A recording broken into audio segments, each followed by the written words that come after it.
بسم اللہ الرحمن الرحیم۔ السلام علیکم۔ روزانہ واقعات سننے کے لیے اس چینل کو سبسکرائب کریں۔ حضرت موسیٰ علیہ السلام سے ایک آدمی نے درخواست کی کہ اسے جانوروں کی زبان سکھا دیں تاکہ وہ ان کی باہمی گفتگو سمجھ سکے۔ حضرت موسیٰ علیہ السلام نے فرمایا اس بات کو چھوڑ دے کیونکہ اس میں کئی خطرات پوشیدہ ہیں۔ وہ شخص عرض کرنے لگا، آپ علیہ السلام اللہ تعالیٰ کے نائب ہیں، میری گزارش قبول فرمائیں۔ حضرت موسیٰ علیہ السلام نے فرمایا یہ نہ ہو کل تو پچھتائے، کیونکہ تو نہیں جانتا تیرے لیے کون سی چیز بہتر ہے اور کون سی نقصان دہ ہے۔ بارگاہ الہی سے حکم ہوا، اے موسیٰ اس کی تمنا پوری کر دے۔ اس شخص نے حضرت موسیٰ علیہ السلام سے کہا کہ اچھا، سارے جانوروں کی زبان نہ صحیح، صرف میرے گھریلو پالتو جانور کتے اور مرغ کی زبان سکھا دیں۔ حضرت موسیٰ علیہ السلام نے فرمایا، جا، آج سے ان دونوں جانوروں کی بولی پر تجھ کو قدرت حاصل ہوگی۔ وہ شخص یہ سن کر خوشی خوشی اپنے گھر چلا گیا۔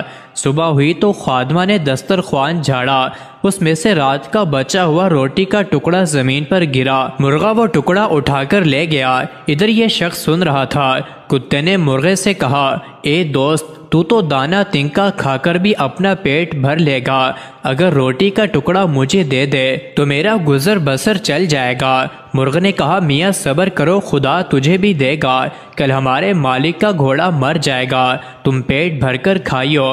وہ شخص ان دونوں کی گفتگو سن رہا تھا، چنانچہ وہ فوراً اٹھا اور اس نے گھوڑا کھولا اور جا کر منڈی بیچ آیا اور نقصان سے اپنے آپ کو بچا لیا۔ دوسرے دن بھی روٹی کا ٹکڑا مرغ لے اڑا۔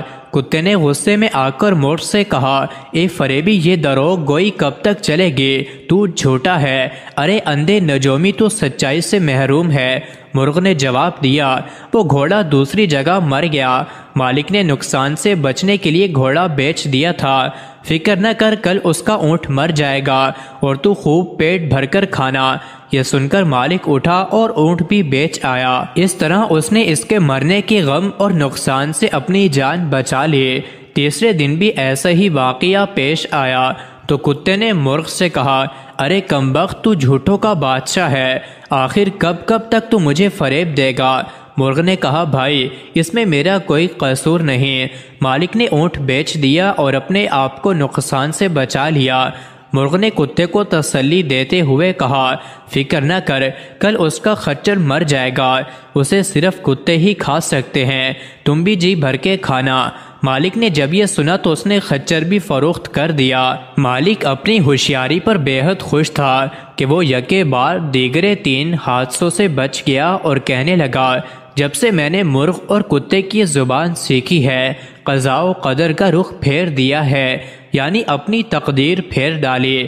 خیر، چوتھے دن کتے نے مرغ سے کہا، اے مرغ، وہ تیری پیشن گوئیاں کیا ہوئی؟ یہ تیری مکاری اور جھوٹ کب تک چلے گا؟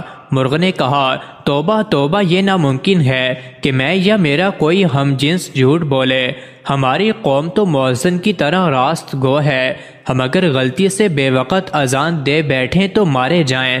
مالک نے اپنا مال تو بچا لیا ہے لیکن اپنا خون کر لیا۔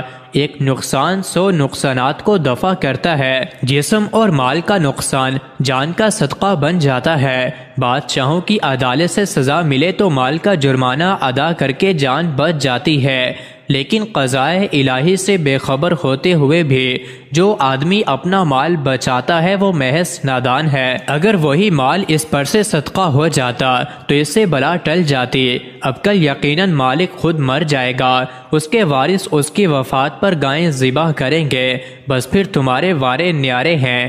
گھوڑے، اونٹ اور خچر کی موت اس نادان کی جان کا صدقہ تھا۔